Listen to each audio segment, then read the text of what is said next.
Dubai పై drone attack జరిగింది. అల్దఫ్రాలోని Barack nuclear power plant పై drone attack జరిగింది. దాడి జరిగిన వెంటనే భారీగా మంటలు ఎగసిపడ్డాయి. మంటలు అదుపులోకి తీసుకొచ్చేందుకు తీవ్రంగా శ్రమించాయి యూఏఈ ఫోర్సెస్. ఇన్ఫాక్ట్ యూఏఈ అధికారులు అక్కడ రంగంలోకి దిగారు. వాటిని అదుపులోకి తీసుకొచ్చే ప్రయత్నం చేస్తున్నారు. 5 షాట్స్ మీరు చూస్తున్నారు. నిజానికి రేడియేషన్ ముప్పు లేదంటూ అధికారులు చెప్పుకొచ్చారు. రంగంలోకి ఇప్పటికే ఎమర్జెన్సీ టీమ్స్ దిగాయి. ఇదే అంశానికి సంబంధించి ఇంటర్నేషనల్ అటామిక్ ఎనర్జీ ఏజెన్సీ కూడా రియాక్ట్ అవుతూ ఉంది. ఈ ఘటనను పూర్తి స్థాయిలో పర్యవేక్షిస్తున్నామంటూ ఇటు international atomic energy agency IAEA చెప్పుకురావడం ఈ ప్రమాద తీవ్రతను అద్దం పడుతూ ఉంది. కొద్దిసేపటి క్రితం మంటలు చెలరేగాయి. మరి ముఖ్యంగా బరాక్ న్యూక్లియర్ పవర్ ప్లాంట్, అల్దఫ్రా రీజన్లో ఉన్న బరాక్ న్యూక్లియర్ పవర్ ప్లాంట్లోని ఇన్నో పెరిమీటర్ గురించి మాట్లాడుకుంటే అక్కడ దట్టు ఒక ఎలక్ట్రికల్ జనరేటర్ దగ్గర డ్రోన్ అటాక్ జరిగింది అంటూ కూడా ఇటు ఇంటర్నేషనల్ మీడియా కోట్ చేసుకుంటూ వచ్చింది. అబుదాబి మీడియా ఆఫీస్ కూడా కన్ఫర్మేషన్ ఇచ్చింది. అయితే ఈ ప్రమాదంలో ఇంతవరకు ఎటువంటి గాయాలు నమోదు కాలేదు. దాంతోపాటు రేడియోలాజికల్ సేఫ్టీ లెవెల్స్ కూడా ఎక్కడ ఎఫెక్ట్ అయ్యాయని చెప్పి ఎక్కడ ధృవీకరించలేదు. ఇప్పటి వరకు చూసుకున్నప్పుడు ఈ అంశాన్ని చెప్పుకొచ్చింది ఏకంగా ఫెడరల్ అథారిటీ. అక్కడ న్యూక్లియర్ రెగ్యులేషన్స్ సంబంధించి ఒక ఫెడరల్ అథారిటీ ఉంటుంది కదా, అది కన్ఫర్మేషన్ ఇచ్చుకుంటూ వచ్చింది. ప్లాంట్లోని ఎసెన్షియల్ సిస్టమ్స్ అయితే ఎక్కడ ఇబ్బంది జరగలేదు, ఎక్కడ వాటికి ఇబ్బంది కలగలేదు. ఆపరేషన్ అయితే మాత్రం నార్మల్గానే ఉంది అనేది. అయితే ఇదే అంశం మీద international atomic energy agency IAEA కూడా రియాక్ట్ అయింది. ఇది ఎవరు? IAEA అంటే కనుక యుఎన్స్ వాచ్ డాగ్. ఇది అంటే ఐక్యరాజ్య సమితికి సంబంధించిన వాచ్ డాగ్. మీరు చూడొచ్చు IAEA చేసిన ట్వీట్ని. The IAEA has been informed by the UAE that radiation అంటూ కూడా కొద్దిసేపటి క్రితం IAEA చేసిన ట్వీట్ని మీరు చూడొచ్చు స్క్రీన్ మీద. ఇదే అంశానికి సంబంధించి IAEA ఏం చెప్పిందో మరి కాసేపట్లో నేను మీకు డీటెయిల్గా వివరించే ప్రయత్నం చేస్తాను. ఎందుకంటే ప్రస్తుతం ఈ పరిస్థితిని పూర్తిగా సమీక్షిస్తున్నాం అంటూ ఇంటర్నేషనల్ అటామిక్ ఎనర్జీ ఏజెన్సీ చెప్పుకొచ్చింది. ఎక్కడ ఏ సందర్భంలోనైనా దుబాయ్కి మా అవసరం కావాల్సి వస్తే మేము వెళ్తాం, అక్కడ ఉంటాం, మేము వాళ్తాం. ఈ అంశాన్ని పూర్తిగా పరిశీలన చేస్తూ ఉంటూ చెప్పుకొచ్చింది. ఇంకా ఏమంటోంది IAEA? యూఏఈకి సంబంధించి కొద్దిసేపటి క్రితమే ఇక్కడ IAEA కూడా రియాక్ట్ అయింది. The IAEA has been informed by the UAE that radiation levels at the Barak NPP remain normal and no injuries were reported after a drone strike this morning caused a fire in an electrical generator located outside the inner site perimeter of the NPP nuclear power plant. NPP ante emergency diesel generators are currently providing power to the NPP's unit 3. The IAEA is following the situation closely and is in constant contact with the UAE authorities, ready to provide assistance if needed. DG అంటూ కూడా అక్కడికి సంబంధించి వాళ్ళని tag చేస్తూ expresses grave concern about the incident and says military activity that threatens nuclear safety is unacceptable.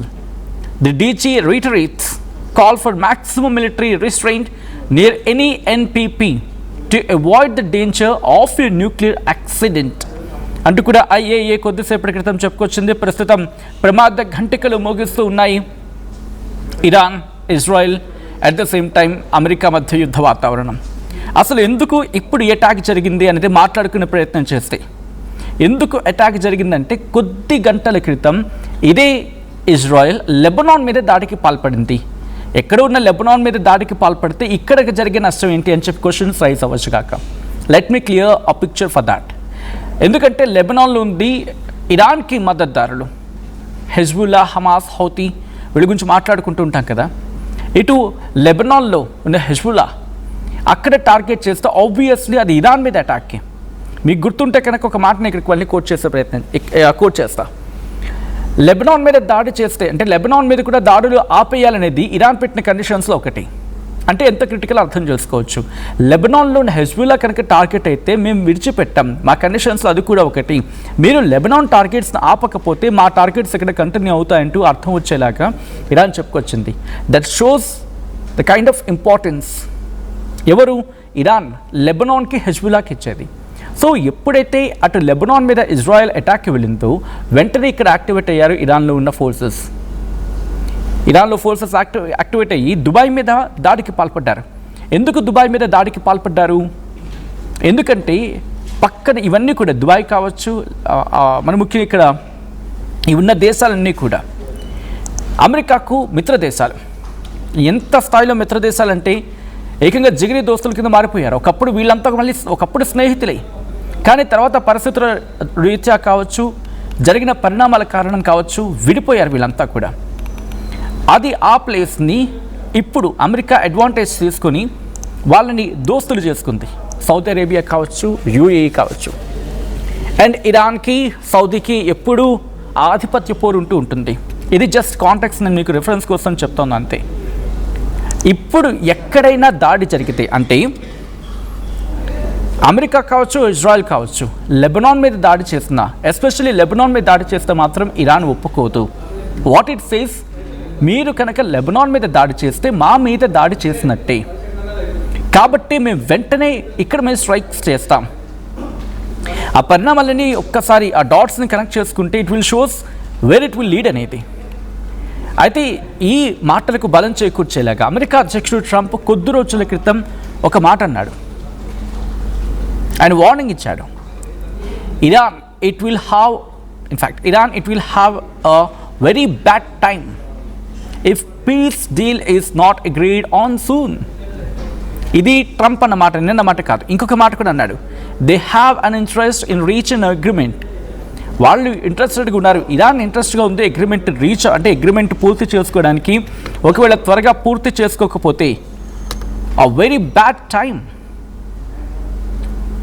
అంటే పూర్తిగా bad time, వాళ్ళు నష్టపోయే రోజులు, వాళ్ళు దిగులు పెట్టుకునే రోజులు, వాళ్ళు పూర్తిగా నాశనం అయిపోయే రోజులు, వాళ్ళకు ఒక చెడు కాలం ఉంది అంటూ ట్రంప్ చేసిన ఆ స్టేట్మెంట్స్ మర్చిపోకముందే ఇజ్రాయెల్ లెబనాన్ మీద అటాక్ చేయడం, ఇజ్రాయెల్ లెబనాన్ అటాక్ జరిగిన తర్వాత కదా ఈ డెవలప్మెంట్ చోటు చేసుకుంది. And UAE can't blame Iran's alone. ఎందుకని, యూఏఈలో అమెరికా బేసెస్ స్టిల్ ఇంకా ఉన్నాయి. అండ్ వాళ్ళు దాన్ని ఎక్కడ ఖండించట్లేదు. స్టిల్ మేము అమెరికాకు సపోర్ట్ చేస్తామని అర్థం వచ్చేలాగే మాట్లాడుకొస్తున్న సందర్భం అని ఇరాన్ కోట్ చేస్తూ ఉంది. సో ఈ సిచ్యువేషన్స్ కంట్రోల్ అవ్వాలంటే కనుక పీస్ డీల్లో అమెరికా ఒక మెట్టైనా దిగాలి, లేకపోతే ఇరాన్ అయినా మెట్టు దిగాలి. వీళ్ళిద్దరూ మెట్టు దిగడం కాదు కదా, బెట్టు విట్టం లేదు. సో దట్ ఇప్పుడు అమెరికా మిత్ర దేశాలకు చెప్పుకుంటున్న దుబాయ్ ఏకంగా న్యూక్లియర్ పవర్ ప్లాంట్ మీద అటాక్.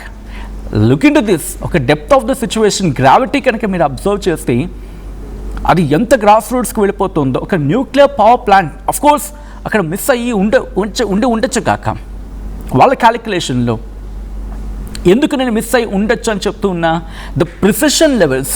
ప్రిసిషన్ అంటే ఫర్ సపోజ్ ఒక రేడియస్లో, లేకపోతే మన ఇంటి కిచెన్నే టార్గెట్ చేయాలనుకుంటున్నారు అనుకుందాం. మన ఇంటి కిచెన్లో గ్యాస్ స్టవ్కి ఉన్న ఆ బర్నర్ ఉంటుంది కదా, ఆ బర్నర్ మీద కరెక్ట్గా బాంబు వేయాలి. అంటే ఎట్లా, అంత ప్రిసిషన్, అంటే అంత కరెక్ట్గా సూట్గా అక్కడే టార్గెట్ చేయడం. ఎలా చేయగలుగుతున్నారు? ఇక్కడ వార్నింగ్ ఒకటి, ఎలా టార్గెట్ చేయగలుగుతున్నారంటే that is what the precision strike. That kind of missiles, drones వాళ్ళ దగ్గర ఉన్నాయి. ఆ స్థాయిలో ఉన్న మిజైల్స్ ఉన్నాయి, ఆ స్థాయిలో ఉన్న డ్రోన్స్ ఉన్నాయి. వీటిని అక్కడ ఉపయోగించడం జరుగుతూ ఉంది. అండ్ ఇప్పుడున్న సిచ్యువేషన్ చూసుకుంటే కనుక ఆ ప్రిసిషన్ స్ట్రైక్స్ ఎలా చేస్తూ ఉన్నారు, ఎందుకు జనరేటర్నే టార్గెట్ చేశారు? ఒకవేళ టార్గెట్ చేయాలి అనుకుంటే కనుక వెంటనే మొత్తం న్యూక్లియర్ పవర్ ప్లాంట్ని టార్గెట్ చేస్తూ ఉండేది కదా. బట్ ఏంటి ఇక్కడ కావాల్సింది ఇరాన్కి? పూర్తిగా దుబాయ్ని లేపేయడం కాదు. అండ్ న్యూక్లియర్ పవర్ ప్లాంట్ని టార్గెట్ చేస్తే బ్లేమ్ అంతా ఇప్పుడు ఇరాన్ వైపు షిఫ్ట్ అవుతుంది. సో వాట్ ఇరాన్ నీడ్స్ అంటే ఇప్పుడు వాళ్ళని థ్రెటన్ చేయడం, దుబాయ్ని థ్రెటన్ చేయాలి, భయపెట్టాలి, వాళ్ళకు వెండులో ఉణుకు పుట్టించాలి. సౌదీ అరేబియాకి కూడా అంతే. సో దట్ వీళ్ళిద్దరూ భయపడితే ఆ రిలేషన్స్ డ్యామేజ్ అవుతాయి అమెరికాతో, లేకపోతే అమెరికా మీద ప్రెషర్స్ తీసుకొస్తారు. ఏది జరిగినా వీళ్ళకి కలిసి వచ్చేది. ఏం లేదు కాదు కూడదు అనుకుంటే కనుక అమెరికాతో ఇంకో దోస్తానా చేస్తే మేమే దాడులు చేస్తాం. అండ్ ఇక్కడ ఎందుకు సౌదీ అరేబియా కానీ దుబాయ్ కానీ దీని అంటూ ఉంటారు కదా, ప్రతి దాడులు అంటారు కదా అనే పదం ఉంటుంది కదా మన దగ్గర. ఎప్పుడైనా ఒకరు దాడి చేస్తే, ఫర్ సపోజ్ మనల్ని ఎవరైనా లాగిపెట్టి ఒకటి కొట్టారనుకుందాం, ఊరుకుంటామా? ఏం చేస్తాం? తప్పని ఇంకోటి ఇచ్చేస్తాం. ఒకవేళ అటువంటి సిచ్యువేషన్స్ ఉంటాయి. అండ్ సిచ్యువేషన్ బట్టి మనం ఆగుతాం. ఎప్పుడు ఆగుతాం? అవతల వ్యక్తి మనకన్నా బలవంతుడైనా, లేకపోతే అవతల వ్యక్తి మనకెంతో ప్రేమ చూపించిన, లేకపోతే అవతల వ్యక్తికి సంబంధించిన సమూహం, లేకపోతే ఒక వర్గం అటు నుంచి మనకు దెబ్బ కొట్టిన తర్వాత మనం దెబ్బ కొడితే మనకి రివర్స్ అవుతారు అనుకున్నప్పుడు ప్రస్తుతం ఆగే పరిస్థితులు ఉంటాయి. ఇదే సిచ్యువేషన్ సౌదీ అరేబియా ఇప్పుడు ఫేస్ చేస్తుంది. ఇరాన్ మీద అమెరికా దాడి చేసినప్పుడు సపోర్ట్గా వెళ్ళలేదు కాబట్టి ఇప్పుడు కనుక యుఏఈ దాడి చేస్తే అండ్ పూర్తిగా ఒక వర్గం అంతా కూడా వాళ్ళని టార్గెట్ చేయొచ్చు అనేది యుఏఈకి ఉన్న భయం. అందుకే మాటల తూటాలు పేలుస్తోంది తప్ప they are not going against what you want.